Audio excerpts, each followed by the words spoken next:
गलत जवाब। 100 में से आप 10 कितनी बार घटा सकते बताइए। इतने पैसे भी नहीं थे तब मेरे पास कि मैं प्रोटीन खरीदूं या कुछ भी करूं। ऐसा क्लाइंट जिसकी आपने हाइट बढ़ाई हो तो ट्रेडमिल और पैदल चलने में क्या फर्क रहेगा? अच्छा 100 में से 100 ऐसे। Hello guys, welcome to my podcast channel decoding with Archit में आपका बहुत बहुत स्वागत है। आज हमारे साथ हैं मिस्टर यूपी, जो कि हमारी फैमिली फिटनेस जिम के ट्रेनर भी हैं, मिस्टर अनुराग पांडे।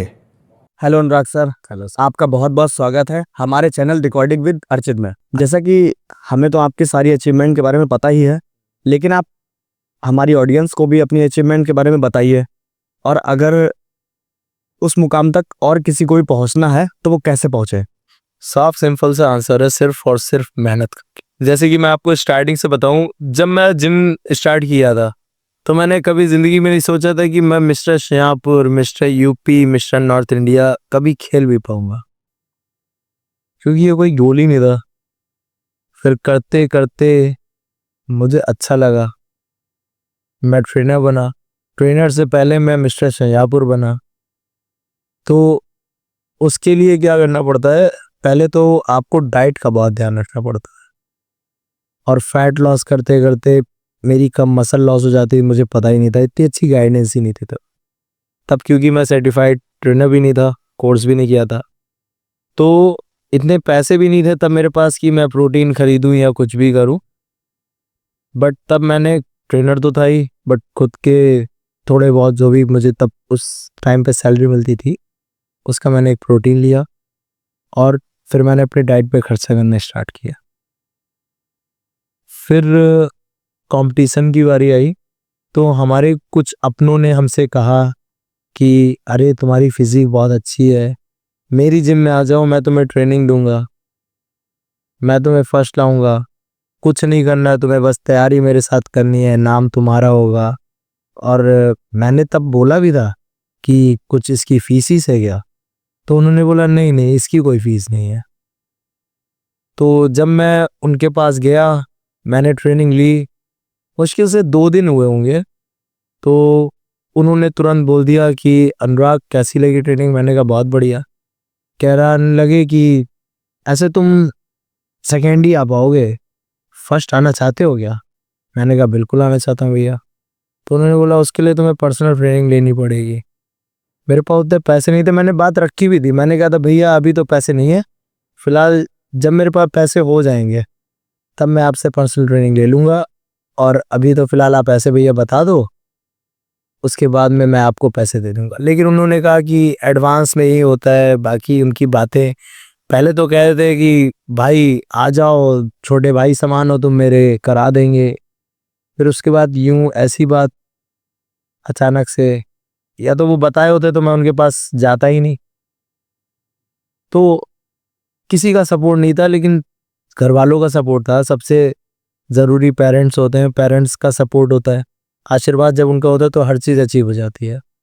तो मेरा वो लाइफ का फर्स्ट कंपटीशन था मिस्टर शाहपुर, जिसमें मैंने सेकंड आया, और वो मेरे बात बहुत लग गई थी। फिर मैंने खुद से तैयारी करना स्टार्ट करी। फिर मैं अलीगढ़ गया। अलीगढ़ में मैं और मेरा भाई दोनों लोग साथ में तैयारी करें, मतलब मेरे भाई ने मुझे तैयारी करवाई, सपोर्ट दिया काफ़ी, बिग थैंक्स टू आयुष। उसके बाद में जब अलीगढ़ में मैंने कंपटीशन लड़ा तो पहले ही स्टेज पे जाके मैंने फर्स्ट प्राइज ले गया। देन फिर गया, फिर नेचुरल कैटेगरी आई, मुझे उतारा जा रहा था, तब मेरी फिजिक इतनी पीक लेवल पे थी, मुझे उतारा जा रहा था, बोला जाता ये बंदा इनहेंस्ड है। बट तब जाके मेरे टेस्ट हुए, फिर मुझे नेचुरल सर्टिफाइड, मतलब नेचुरल बॉडी बिल्डिंग का सर्टिफिकेट मिला। फिर उसके बाद शाहजहाँपुर में हुआ, मिस्टर शाहजहाँपुर में हुआ, मतलब शाहजहाँपुर में हूँ mister UP, mister north India. Then मैंने मिस्टर यूपी इधर का भी किया, उसमें भी मैं फर्स्ट आया। मिस्टर नॉर्थ इंडिया में मैं सेकंड आया। ऐसे ही हल्के हल्के, मतलब आपको मेहनत करती रहनी है, रुकना नहीं है। और पावर लिफ्टिंग में भी मैं मिस्टर शाहजहाँपुर फर्स्ट हूँ। 15 से 19 साल, सिर्फ 3 साल की एज, मतलब 3 साल में मैंने इतनी ट्रॉफी इकट्ठा कर ली कि मेरी एज से कई ज़्यादा। अगर मैं 19 साल का हूँ तो मेरी पावर लिफ्टिंग और बॉडी बिल्डिंग की ट्रॉफी जोड़ के टोटल 32 ट्रॉफीज है मेरे पास। चलिए, ये तो आपका सही रहा, लेकिन कुछ ऐसा भी तो आपके साथ रहा होगा कि आपका स्कूल भी होगा या कॉलेज होगा, उसके साथ में भी आपको ये सब करना होता होगा, तो आपने कैसे वहाँ पे मैनेज किया? जैसे आज के टाइम में हमारी में बहुत से लोगों का ये भी कहना है कि हम पूछते हैं कि भैया आप कल क्यों नहीं आए थे, आप परसों क्यों नहीं आए थे, तो वो बोलते हैं कि हमको मेरे कॉलेज ओपन हो गए हैं, मेरे स्कूल ओपन हो गए हैं, कि हमको कोचिंग जाना होता है। तो इस चीज़ से आपने क्या किया? मेरा स्कूल में ये तो बढ़िया बात थी कि वो स्पोर्ट्स को लेके बहुत ज़्यादा मतलब बढ़ावा देते थे कि हाँ भाई तुम इस स्पोर्ट्स में हो तो बहुत अच्छे, बहुत बढ़िया, पढ़ाई भी कर रहे हो, स्पोर्ट्स में भी हो। तो फिलहाल वहाँ पे इतना ध्यान नहीं दिया जाता था। मैं एक एप्लीकेशन डाल देता था, मुझे छुट्टी मिल जाती थी, फिर मैं उस छुट्टी में तैयारी कर लेता था। और मैंने कोचिंग वगैरह लगा रखी थी एक, तो उधर से मेरा निकल आता था। जितना मुझे पढ़ना होता था, पढ़ने में तो मैं बचपन से होशियार हूँ, तो कर लेता था मैं। बट सबसे ज़्यादा टफ सिचुएशन वो होती थी जब मेरा उस दिन एग्ज़ाम है, और उस दिन जैसे कि बताया जब मेरा 11th चल रहा था तब मैं ट्रेनर ही था, 12th चल रहा था तब भी मैं ट्रेनर ही था। जब मेरे बोर्ड चल रहे थे उस दिन मुझे पीटी देने भी जाना होता था और बोर्ड के एग्ज़ाम भी हैंडल करने होते थे, तो वो थोड़ा टफ सिचुएशन हो जाती थी। जैसे सुबह आ गए, बोर्ड मेरा है मतलब सेकेंड शिफ्ट में लगा है 11 से 1, सुबह है 7 से 8 निपटाई, फिर 8 से 9 निपटाई पीटी, फिर सीधा भाग गए 11 से 2, तो बहुत थक जाता था मैं। बट मेरा मेन एम यही रहता था कि मैं जितना थक जाऊं, मैं जितना ढल जाऊं, बट मुझे अपने क्लाइंट को अच्छे रिजल्ट देने हैं, अच्छे से अच्छे रिजल्ट्स देने हैं। और यहाँ पर आपकी फैमिली का आपको क्या सपोर्ट था? बहुत से लोगों की फैमिली होती है कि नहीं, जिम जरूरी है या स्कूल जरूरी है, पढ़ोगे लिखोगे तो सब कुछ करोगे, इन सब चीज़ों से क्या ही होगा, ये सब तो आगे कर लेना, जब पढ़ाई को रोक देना थोड़ा सा तब कर लेना, जब टाइम हो तब कर लेना, छुट्टियों में चले जाना। तो वहाँ पे आपकी फैमिली ने आपका क्या सपोर्ट किया या सब कुछ गलत हुआ? सबकी फैमिली रोकती है, सबकी फैमिली रोकती है। थोड़ा बहुत तो खुद से लड़ना पड़ता है कि फैमिली को समझाना पड़ता है। मुझे खैर ज़्यादा अपनी फैमिली को समझाया है नहीं पड़ा, बट वो समझते हैं कि बंदे का जिस चीज़ में मन लग रहा है तो उसे वो करने दो। वो मेरी फैमिली ऐसी नहीं कि फोर्सफुली घुसेड़ रहा है पढ़ाई करो पढ़ाई करो, ऐसा नहीं है। मैं अगर स्पोर्ट्स की लाइन में जा रहा हूँ तो वो खुश है। बट स्टार्टिंग में मैंने देखा था कि जैसे मैं डाइट कर रहा था तो मुझे नॉनवेज पे आना पड़ा था, ना चाह के भी। अंडे चिकन ये सब खाना पड़ता था। अंडे तो मैं फिलहाल खा लेता था घर पे बॉईल करके अपने अलग रूम में। तो मम्मी थोड़ा बहुत कहती थी, भैया कहते थे अंडे मत खाओ, ये सब मत करो। एंड चिकन मैं चोरी छुप पे घर पे बिना बताए अपने दोस्त के यहाँ खाता था। उसकी मम्मी मेरे लिए उबालती थी और मैं खाने जाता था, 8 बजे डाइट लेता था, फिर घर आके अंडे खाता था। तो यही भाग दौड़ में मेरी डाइट भी चली।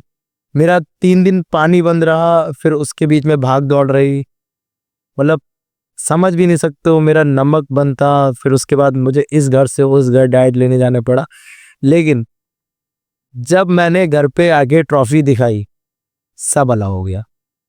सब बहुत खुश हो गए कि ट्रॉफी आई है, फर्स्ट प्लेस आई है। फिर जाके सब सही हुआ कि हाँ तुम अंडे उबाल लो कोई बात नहीं, चिकन खा लो कोई बात नहीं, वरना तो रेजिस्टेंस थे, मतलब रोक टोक तो थी। ब्राह्मणों के परिवार में रोक टोक तो होती है। वैसे आप कितने भाई बहन हो? हम 3 भाई और 1 बहन है, अच्छा, और घर में सबसे छोटा मैं ही हूँ। तो आप कितने साल के हैं? मेरी अभी एज 19 साल है और मैंने 15 साल में जिम लाइन में कदम रख दिया था। इतनी जल्दी कैसे? आ, कई लोगों ने कहा था कि वर्कआउट मत करो, हाइट रुक जाएगी, ये हो जाएगा, और अभी हड्डियों को बढ़ने दो। बट फालतू की मिथ है ये सब, ऐसा कुछ नहीं होता। कई पावर लिफ्टर के बेटे हैं, बेटी है, जो कि वर्कआउट करते हैं पावर लिफ्टिंग में, जिनका बहुत बड़ा रोल है, गोल्ड मेडल लाता है हमारे इंडिया के लिए। जैसे कि रूबल नाम का एक इन्फ्लुएंसर, उनकी बेटी पावर लिफ्टिंग करती है। ऐसा क्लाइंट जिसकी आपने हाइट बढ़ाई हो, कुछ ऐसे एक्सरसाइज करा के, वो क्या? फिलहाल कोशिश तो रहती है देखिए कि हो जाए, तो उन्हें मैं ज़्यादातर स्विमिंग सजेस्ट करता हूँ, साइकिलिंग सजेस्ट करता हूँ, ट्रेडमिल, बस। और वेट ट्रेनिंग तो अपनी चलती ही रहती है, उससे हाइट रुकती भी नहीं है और फिर वेट ट्रेनिंग से फिर बढ़ती भी नहीं है। मतलब मैं ये नहीं कह रहा कि बढ़ेगी नहीं, अगर बढ़ेगी नहीं तो रुकेगी भी नहीं। वो आपके जेनेटिक्स पे डिपेंड करता है, आपके पापा के पापा के पापा, या फिर आपके मम्मी नाना नाना के नाना, ये जेनेटिक्स हुई। ये थोड़ी ना कि आपके पापा की हाइट छोटी है तो आप भी छोटे रह गए, ऐसा नहीं है। जेनेटिक्स आपके बाबा के तक जाता है। तो जब मैंने जिम स्टार्ट करी थी तो उधर की फीस ही थी 200 रुपये। तब भी मैं बार्गेनिंग करके वहाँ पे 150 रुपये में जाता था। यही बाबूजी की बात है, वो जिम पहले मुझे याद है। फिर उसके बाद 8 महीने हुए और सबसे बड़ी गलती, मैंने कोई पर्सनल ट्रेनर नहीं हायर किया, बिकॉज वहाँ पे जो जफ़र भाई थे, जो ओनर है वहाँ के, वो इतना कुछ ध्यान खास दे नहीं पाते थे, बिकॉज वो अपने कारोबार में बिजी रहते थे। घर में ही छोटा सा जिम खुला रखा था। तो उसके बाद मैंने 8 महीने लेग्स भी नहीं लगाए। और वो मुझे सबसे बड़ा पछतावा है कि अगर मेरी स्टार्टिंग से गाइडेंस ठीक होती, मेरे पास पर्सनल ट्रेनर होता, तो आज मैं कुछ और ही मुकाम पे होता। फिर मैं इंग्लिश जिम गया, वहाँ पे मैंने साल भर की फीस जमा करी। देन वहाँ का साल भी पूरा नहीं हुआ, अब मेरे दिमाग में ट्रेनर बनने की सोच आई। फिर मैंने सोचा ट्रेनर बनूंगा। किसी ने आपको सजेस्ट किया था कि आप ट्रेनर बन जाओ तो ज़्यादा बेटर रहेगा, या अपने आप ही माइंड में कुछ चला? कई लोगों ने कहा था। एक मेरा फ्रेंड है बहुत अच्छा, मानस रस्तोगी, उसने भी बोला था कि अगर अभी अनुराग जिम नहीं जा रहा है, लेकिन जब जाएगा तो देखना भाई सबकी फाड़ के रख देगा। और वैसा ही ठीक हुआ। फिर उसके बाद एक वहाँ इंडियन ट्रेनर शेखर कपूर, तो उसने भी मुझे आइडिया दिया था कि तुम जिम ट्रेनर क्यों नहीं बन जाते हो। तब मैंने थोड़ा और फोकस किया, डाइट पे फोकस किया, वर्कआउट पे फोकस किया, अपनी अच्छी फिजिक बनाई। देन मेरा वहाँ का साल भर का पैकेज भी करने कंप्लीट हो पाया, तो उसमें 4 महीने बचे हुए थे और मैं उससे पहले ही वहाँ पे ट्रेनर बन गया। फिर और आयुष पाठक भाई हैं, उन्होंने मुझसे कहा कि अब तुम और बड़ा कुछ ट्राई करो, किसी फ्रेंचाइजी की ट्रेनर बनो। तो मैंने वेलनेस में जाके ट्राई किया। वेलनेस में फिर मैंने वहीं से सर्टिफिकेशन करना स्टार्ट किया और आज मैं सर्टिफाइड ट्रेनर हूँ यहाँ फैमिली फिटनेस पे। अगर किसी के पास समय कम हो तो वो वर्कआउट क्या करे? काफ़ी अच्छा सवाल है आपका। फिलहाल मैं तो कहता हूँ समय कम कितना ही कम, अगर तब भी वो 45 मिनट निकाल के वर्कआउट कर रहा है तो इतना काफ़ी है। फिलहाल मैं अपना पर्सनली बताऊँ तो मेरा वर्कआउट 25 से 30 मिनट में पूरा हो जाता है, क्योंकि उससे ज़्यादा वर्कआउट करना तो मैं यही समझता हूँ कि मैं बस मजदूरी कर रहा हूँ। कितनी बार एक्सरसाइज करनी चाहिए? वो एक एथलीट के ऊपर डिपेंड करता है ना कि आपकी ट्रेनिंग कैसी है। अगर आप बिगनर हैं, अभी आपको 3 ही हफ्ते हुए हैं और आप 15 साल के हैं, तो आपको 6 दिन में 2-3 बार। अगर आप इंटरमीडिएट है, बॉडी बिल्डिंग लाइन में जाना चाह रहे हैं, तो आपको 6 दिन में 4 से 5 बार। क्या सुबह की एक्सरसाइज ज़्यादा फायदेमंद है या शाम की? खैर मेरे अगर पर्सनल पॉइंट ऑफ व्यू से देखा जाए तो जो फैट लॉस कर रहे हैं लोग वो सुबह करें, ठीक है, और जो मसल गेन कर रहे हैं वो अपनी प्रॉपर डाइट प्री मील लेके शाम में वर्कआउट करें। बिकॉज मेरे ख्याल से लेकिन जो सुबह भी वर्कआउट कर रहे हैं ना, वो कभी खाली पेट वर्कआउट ना आता है, चाहे वो सुबह वाले हों, चाहे फैट लॉस की ट्रेनिंग हो, चाहे शाम वाले मसल गेन की ट्रेनिंग हो। खाली पेट आपको वर्कआउट नहीं करना है बस, बिकॉज हमारा कार्बोहाइड्रेट जो होता है वो हमारा एनर्जी का फ्यूल होता है, तो वो हम लोगों को वर्कआउट में काफ़ी हेल्प देता है। जिम के अलावा और क्या चीज़ें फिटनेस में मदद करती हैं? बहुत कुछ है, जैसे कि हम लोगों को फिजिकली स्ट्रेंथ ही नहीं देखनी चाहिए, मतलब बाहरी बॉडी के साथ हम लोगों को अपना इंटरनली भी स्ट्रांग रहना चाहिए। हम लोग योगा, मेडिटेशन, कई चीज़ें कर सकते हैं जो कि हम लोग को मेंटली भी स्ट्रांग रखें। कभी कभी जिम में ऐसा होता है कि कोई गाना बार बार रिपीट हो जाता है। अरे किसी को भोजपुरी गाने पसंद होते हैं, किसी को इंग्लिश गाने पसंद होते हैं, किसी को अपने बॉलीवुड गाने पसंद होते हैं।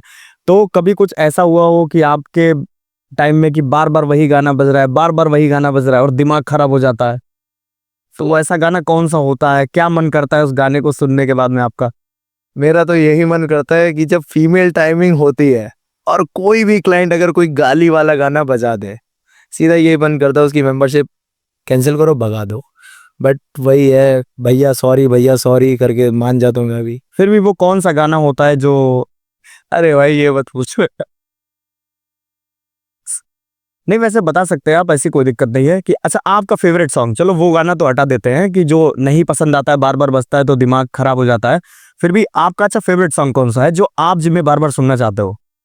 मेरी इंस्पायरेशन क्रिस बम स्ट्रीट के वीडियो के ऊपर जो भी गाने लगे होते हैं वो मुझे सारे अच्छे लगते हैं, भले मुझे समझ में आए। जैसे एक रॉयल्टी हो गया, वो अच्छा लगता है ज़्यादा। बहुत से लोगों का जिम में क्वेश्चन होता है कि आपके ट्रेनर भैया जो हैं अनुराग भैया, पता नहीं क्या खाते होंगे, इतनी बढ़िया बॉडी बना रखी है, वो अपनी ही तरह हमें भी डाइट प्लान सजेस्ट कर दें तो ज़्यादा अच्छा रहेगा। तो अगर आप बताना चाहें हमारे कस्टमर्स को, सारे क्लाइंट्स को, कि आप क्या डाइट प्लान यूज़ करते हैं, क्या डाइट रहती है, क्या एक्सरसाइज रहती है?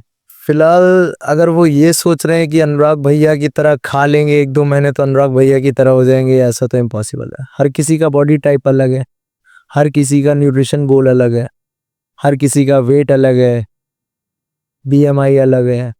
तो फिलहाल मैं उनको उनके हिसाब से वर्कआउट प्लान बना के दे सकता हूँ, लेकिन अगर वो सोचें कि मेरी तरह ही होना है तो ऐसा नहीं है, वो मुझसे बेहतर हो सकते हैं।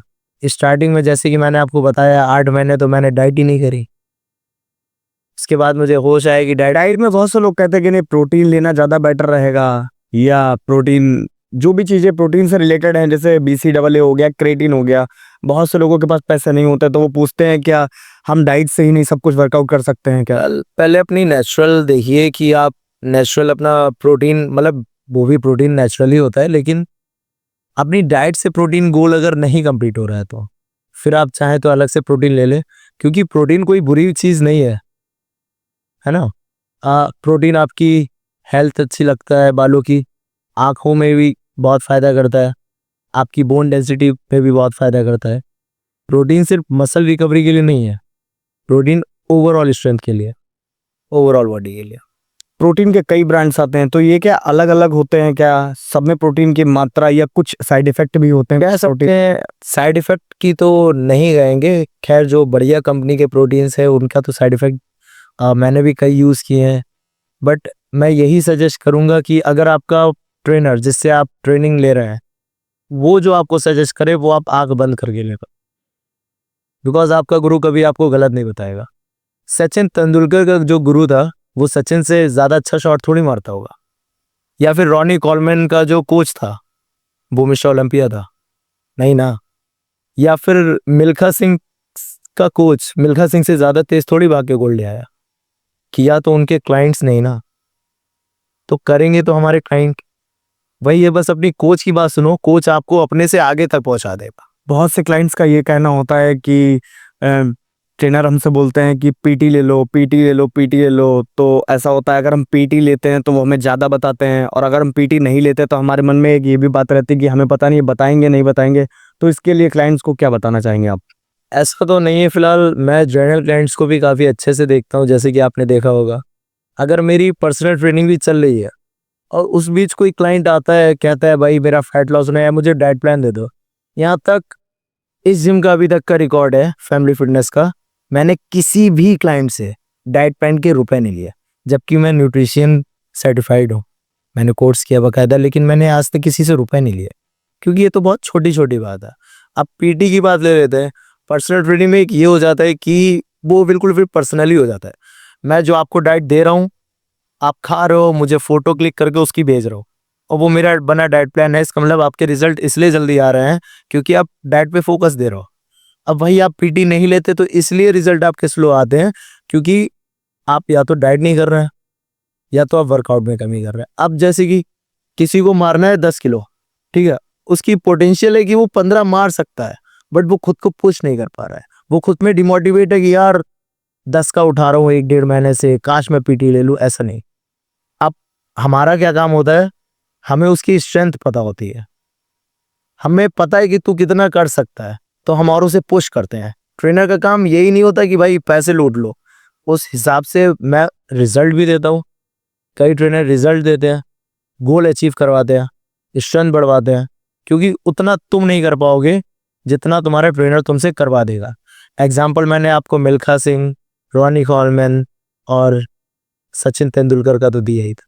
कोई जिम में ऐसा मोमेंट जो आपको बहुत ज़्यादा फनी लगा हो, जिसे आप सोच के कभी कभी ज़्यादा हंसे हो, ऐसा कोई मोमेंट? हंसे क्या, पछतावा भी होता है कि अब तक तो नर्क में मेरे लिए जगह खुल चुकी होगी। ऐसा क्यों? बिकॉज वो फनी मोमेंट मैंने खुद ही बनाया था। एक क्लाइंट था जो कि वर्कआउट कर रहा था, फिर वो वर्कआउट के बीच में टाइम पास करने के लिए योगा बॉल में उल्टी सीधी हरकतें करने लगा, तो मैंने उसे कहा कि चल भाई इसके ऊपर लेट जाओ, और ऐसे झुक के पीछे की ओर डी बनाने लगा। मैंने कहा हाँ आ रहा है आ रहा है आ रहा है, उसका जब प्रॉपर आ गया उसने बना लिया, वो फिर मैं थोड़े तफरी के मूड में था ही, उसने बना लिया। हमने फिर जैसे ही कहा थोड़े पैर भी उठाओ, उसने जैसे ही पैर उठाए भाई वो गिर गया। और वो गिरने के बाद जब उसने मुंह बनाया है ना, वो बहुत फनी था। चलो हम कोशिश करेंगे कि इस मूवमेंट को सामने सबको दिखा भी सके, पूरा प्रयास करेंगे इसको दिखाने का। वीडियो भी बनाई थी मैंने। अच्छा, जैसा कि ये फनी मूवमेंट हो गया, कोई ऐसा मूवमेंट जो अब तक आप उसे देख के इमोशनल हुए हो, कोई ऐसा मूवमेंट जिम का?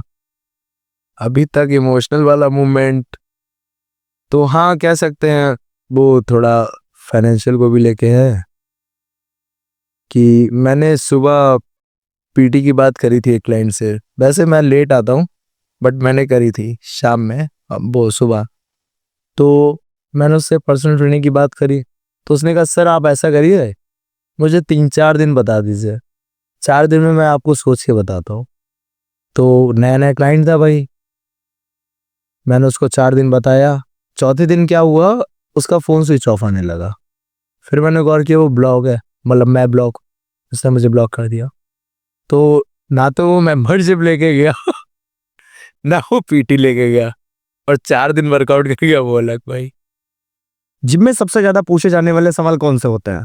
अरे भाई कहाँ से ला रहे हैं आप भी क्वेश्चन। फिलहाल मैं सही बताऊं तो आज तक का सबसे मेरे दिमाग में बैठ जाने वाला सवाल यही है कि सर पानी पी सकते हैं क्या? वर्कआउट के बीच में सर पानी पी सकते हैं? बिल्कुल पियो भाई, तुम्हारी बॉडी डिहाइड्रेट होगी तो तुम पानी पियो। नहीं, कहीं पे ये होता है कि कोई इंसान एप्स लगा रहा होता है, तो क्या पानी पीना जरूरी होता है क्या? अरे जब कितना कम या ज्यादा? एब्स लगाते लगाते तुम फ्लेक्स करोगे, ब्लैकआउट हो जाएगा। डिहाइड्रेट नहीं रखनी है ना बॉडी में। किन किन एक्सरसाइजों के बीच पानी पीना चाहिए, किन एक्सरसाइजों के बीच नहीं पीना चाहिए? फिलहाल पानी जल्दी रिड्यूस हो जाता है यूरिन में। मैं सजेस्ट करूंगा या तो आप BCAA पियो या फिर कुछ भी उसमें एसेंशियल अमीनो एसिड घोल के पियो कि इतनी जल्दी ना रिड्यूस हो कि आपका वो बाहर निकल जाए। फिलहाल मेरे हिसाब से कि अगर आप जंपिंग जैक्स या फिर कुछ भी ऐसी परफॉर्मेंस दे रहे हैं फंक्शनल ट्रेनिंग की, तो हर एक एक्सरसाइज के बीच में 1-2 घूंट तो नॉर्मल है, पी लेना चाहिए। अब आपको कुछ ज़्यादा ही लग रहा है तो थोड़ा रेस्ट लीजिए। ग्लाइकोजन क्योंकि बहुत ज़्यादा बर्न होता है तो उसकी रिकवरी के लिए कुछ ना कुछ होना चाहिए। और भी कोई सवाल जो ज्यादा किए जाते हो जिम में? एक तो ये हो गया कि पानी पीना नहीं पीना है। सर हमारा फैट लॉस कब होगा? सर मैं 90 किलो का हूँ, मैं 70 किलो कब पहुँचूंगा? तो मैं उन लोगों से पहले ये कहता हूँ भाई तू 70 से 90 कब लाया है? जब तुम 70 किलो से 90 किलो तक का सफर तुमने 3 साल में बढ़ाया, अब तुम चाह रहे हो कि उसे तुम 3 महीने में घटा लो। हो ही नहीं सकता है। हो सकता है लेकिन वही है कि थोड़ा सब्र रखो। कई क्लाइंट है पीटी ले ली, सर 18 दिन हो गए मेरी नसें नहीं दिख रही हैं, फैट जम के है, नसें नहीं दिख रही हैं। ऐसा पॉसिबल थोड़ी ना है, आहिस्ता आहिस्ता रिजल्ट मिलेंगे ना। कोई जादू थोड़ी ना मैंने चुटकी बजाई और लो आ गए एप्स। मेहनत करनी पड़ती है भाई। जिम में सभी मेंबर की कोई ना कोई चीट मील जरूर होती है, सबकी। बिल्कुल। तो इंसान आपकी भी जानना चाहता है कि आपकी चीट मील क्या है कोई ऐसी चीट मील आपकी? फिलहाल अगर फेवरेट की बात करी जाए तो एक मिठाई आती है मिल्क केक, शायद बहुत कम ही लोग जानते होंगे। मिल्क केक मुझे बहुत पसंद। हाँ हाँ, जानते हैं। और स्पंजी छेना, ओह मीठी चीजें ज्यादा पसंद है, गुजिया हो गई, ये सब बहुत अच्छा है। और ट्रेनर तो सबको सजेस्ट करते हैं कि नहीं, मीठा नहीं खाना है, इससे आपका फैट भी बढ़ सकता है। देखिए आपने चीट मील का पूछा तो कभी कभी मैंने अपना वाला बता दिया। फिलहाल मैं ईमानदारी से बताऊं तो मैं तभी सीरियस होता हूँ जब मेरा कोई कंपटीशन होता है, वरना मेरा भी चल जाता है कभी कभी। फिर भी अगर किसी को चीट मील लेनी है तो कितने टाइम में ले सकता है? अगर मैं कहूँ तो अपना गोल अचीव कर लेने के बाद वो एक प्रण ले ले कि मैं ये आइसक्रीम तब तक नहीं खाऊंगा जब तक मुझे मेरा गोल अचीव नहीं होगा।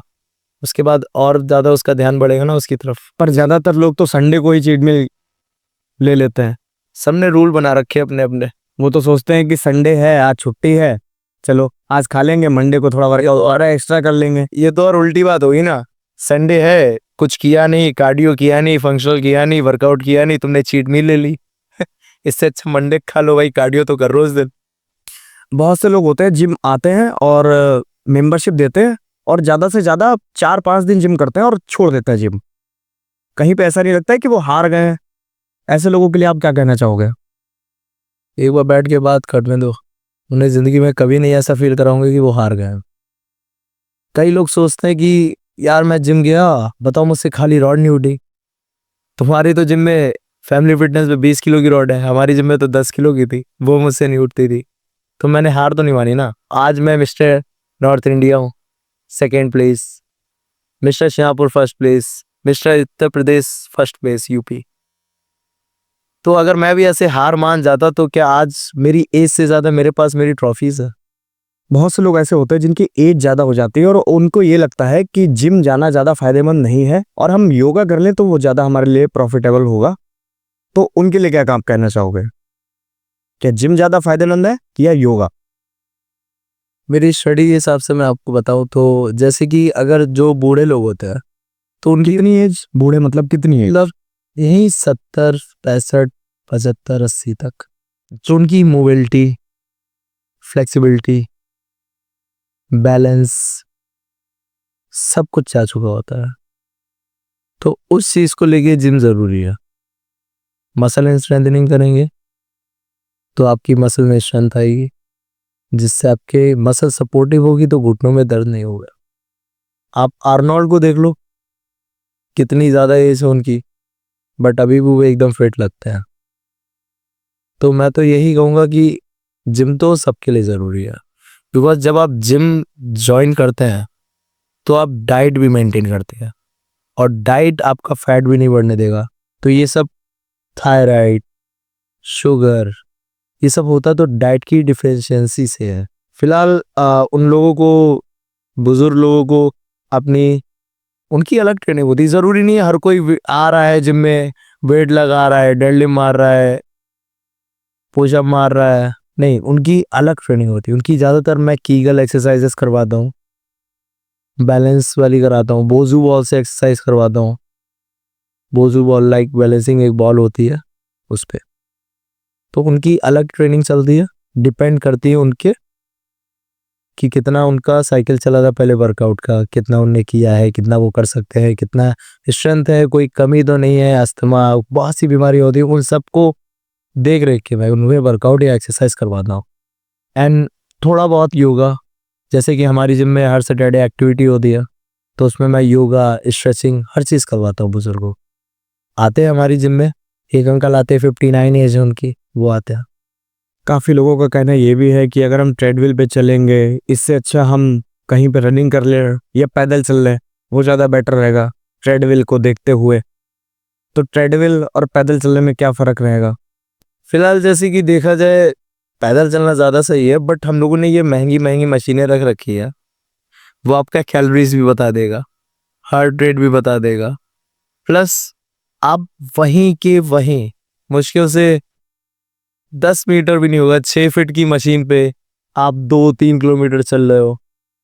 अब यही मैं एग्जांपल देता हूँ कि चलिए मैं 6 किलोमीटर आगे तक पहुँच गया, ठीक है, अब वहाँ पे मुझे प्यास भी लग रही है, मैं हाथ में बॉटल लेके चल रहा हूँ, ट्रेडमिल में बॉटल रख आराम से चलो, और वहाँ पे देख रहा हूँ कि 6 किलोमीटर आगे पहुँच गया, फिर से 5 किलोमीटर आ गया पीछे, फिर 1 किलोमीटर में मेरी जान निकली जा रही है, मुझे ब्लैकआउट आ रहा है, चक्कर सा लग रहा है, धूप है बाहर, यहाँ पे आराम से एटमॉस्फेयर इतना बढ़िया रहता है हमारी जिम का, तो उसमें वर्कआउट करो तो मेरे ख्याल से तो ट्रेडमिल अच्छी ज़्यादा रहेगी। अनुराग ने इतनी सारी बातें कही, उससे यही चीज़ पता लगती है कि सबसे बड़ी संपत्ति जो होती है हमारा हमारा खुद का दिमाग होता है। जैसा हम सोचते जाते हैं वैसा हम बनते चले जाते हैं, उसमें कोई कमी नहीं रहनी चाहिए। Thank you so much Arshit भाई, आपने मुझे यहाँ बुलाया अपने पॉडकास्ट में। हम अपने ऑडियंस को एक बार और बता देना चाहते हैं कि ये पॉडकास्ट हम लोग रात के 3 बज रहे हैं और ये शूट कर रहे हैं, तो थोड़ा सा थके थके भी लग रहे होंगे क्योंकि आंखों में नींद भी है हम लोगों के, और कुछ खाया भी नहीं है क्योंकि ये पॉडकास्ट काफ़ी टाइम हो गया है सेटअप बनाने में और शूट करने में। 8 बजे से हम लोग इसे शूट कर रहे हैं और मॉर्निंग का 3 बज गया है, तो थोड़ा सा अगर कुछ वैसा लग रहा हो कि ट्रेनर तो लग भी नहीं रहे हैं, थके थके लग रहे हैं, आंखें बंद हो रही है, तो वो सिर्फ नींद के चक्कर में हो रहा है, तो बाकी ऐसा कुछ नहीं है। थोड़ा सा लाइक कमेंट मिल जाते तो हाँ मतलब नेक्स्ट वीडियो जब भी हम लोगों की आएगी, आपको जो भी पूछना हो, कुछ भी कहना हो, कुछ भी बताना हो, आप कमेंट करके बता दीजिएगा। एक वीडियो हम लोग फिर से बनाएंगे। अगर आपको भी हमारे पॉडकास्ट में आना है तो हम लोगों को पर्सनल आप डीएम भी कर सकते हैं। हाँ, आप बता सकते हैं और कॉन्टैक्ट नंबर भी वहाँ पे होगा। मैसेज भी आप कर सकते हैं, कमेंट भी कर सकते हैं। बाकी आप हमारी वीडियो को ज़्यादा से ज़्यादा शेयर करिए, लाइक करिए, सब्सक्राइब करिए और हमारे चैनल को भी फॉलो करिए।